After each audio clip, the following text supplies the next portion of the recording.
Hi viewers, welcome to Neyveli சமையல். நான் உங்கள் ஜெயந்தி.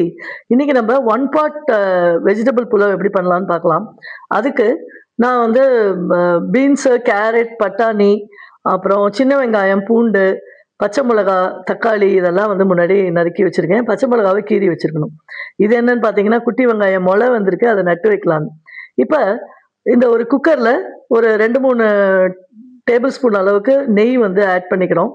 ஆட் பண்ணிவிட்டு அதில் கொஞ்சம் ஒரு ரிச்னஸ்க்காக கொஞ்சோண்டு கேஷ்யூ போட்டுக்கிறோம். அது ஆப்ஷன், உங்கள் இஷ்டம். அதுக்கப்புறம் எப்பவும் போடுற கரம் மசாலா, பட்டை, சோம்பு, அப்புறம் அந்த பிரிஞ்சி இலை, அப்புறம் red chilli powder, Kashmiri powder, இது எல்லாத்தையும் போட்டு நல்லா அந்த நெய்யில் கருகாமல் வந்து வறுத்துக்கணும். அதுக்கப்புறம் முதல்ல இந்த வெங்காயம், தக்காளி, பச்சை மிளகா அதை போட்டு ஒரு 2 நிமிஷம் வதக்கி வச்சுக்கணும்.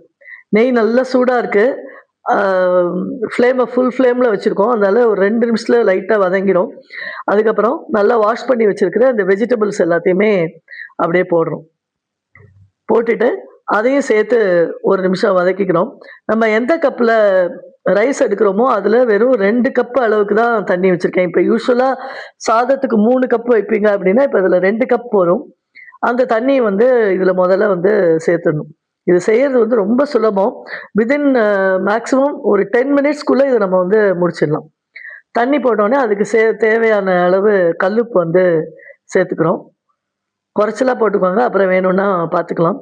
இந்த தண்ணி நல்லா ஒரு கொதி வந்த உடனே நல்லா வாஷ் பண்ணி வச்சுருக்கிற அந்த ரைஸை வந்து அதோட ஆட் பண்ணிவிட்டு ஒரு நல்லா கிளறி விட்டுட்டு குக்கர் மூடி போட்டு 2 விசில், அதுக்கு மேலே கொடுத்தீங்கன்னா குழஞ்சிரும்.